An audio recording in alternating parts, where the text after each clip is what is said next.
Hello, my name is Wayne Edwards. I'm 35 years old, and my dad was addicted to drugs and alcohol for 33 years. I guess it was a couple of years before I decided to change my life that he told me, he said, "Daddy, when you get ready for help, you can call me." He says, "But until then, I'm pretty much done with you, you know."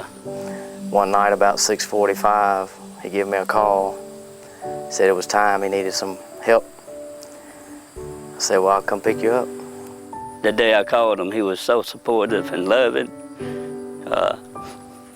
He took me back to his and Jennifer's house. That's where I stayed for 3 nights. And him and Jennifer both has been so loving and supporting the whole way. We didn't know where to turn, where to go for help, so we just called the mental health department. They gave us the numbers of a few places. They were all secular rehab type places. No Christian rehab had a bed available. All of them had waiting lists. Here I am, my dad crying out for help. He's finally ready to get help, and I want to get him help, and I can't find an open bed for him.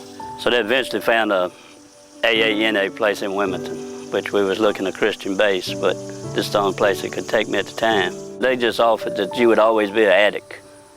You would never change, you would struggle with this the rest of your life. So I knew that wasn't gonna work. I mean, it's crystal clear because when my dad went to the 2-week secular rehab, they didn't share the love of God with him. And while he was down there, he used.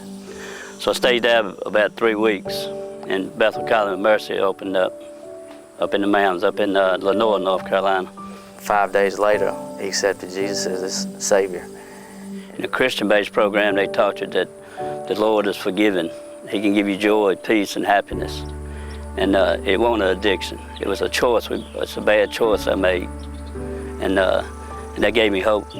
I received the Lord, rededicated my life to the Lord, and just asked me if he'd take that taste of drugs and alcohol out of my mouth. I would serve him the rest of my life. And he's been on fire for God ever since.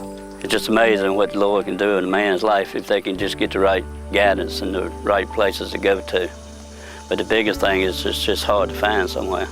There's 25 million Americans who have a substance abuse problem. There's only 2.4 million receiving the help they need. So this is a need here where the demand is way out of proportion in regards to the supply. We just had a passion and vision to reach out to more people like my dad because there's so many people out there struggling. So we wanted to open a house that would allow these guys to come after they went through a rehab or a transformation center. So we opened up a halfway house in 2007. Converting Hearts Ministry, the name itself defines itself. It's got to be a conversion of the heart that takes place in order for a man to overcome addiction. Where we want to go with this is we want to go from a halfway house to a full 12-month transformation center. Converting Hearts Ministries, we want it to be 2 different focuses. Number 1, we want to have a hub located in Creedmoor, not just to service Granville County or the rural addict, but we want to reach RDU being north of the city. We want to create a hub there, a farm. These farms have the very best statistics that we see in working with addicts. They're going to focus on work, they're going to focus on accomplishment. Men can work with their hands, they can make furniture, they can plant crops, they can raise livestock, and they're going to be able to sell these items. They're going to be able to see what it's like to put in hard work and then get the fruit from that, and they can learn a skill and a trade in this environment.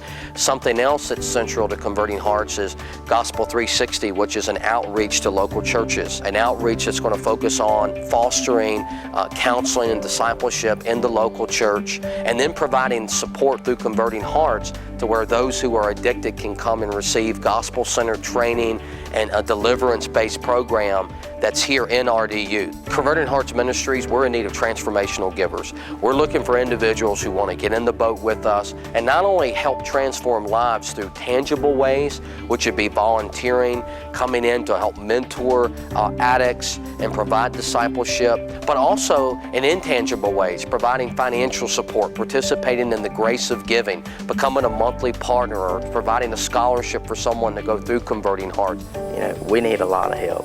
We need some people to reach out and help support us in any capacity they can so that we can continue fulfilling God's calling in this ministry. I just like to encourage all the people that are addicts out there and needs help out there. That through this and this program we started is going to give a lot more people hope, you know, give them somewhere to go. Because the Lord's going to do it. We just need to have somewhere for the men to go so the Lord can work in our hearts.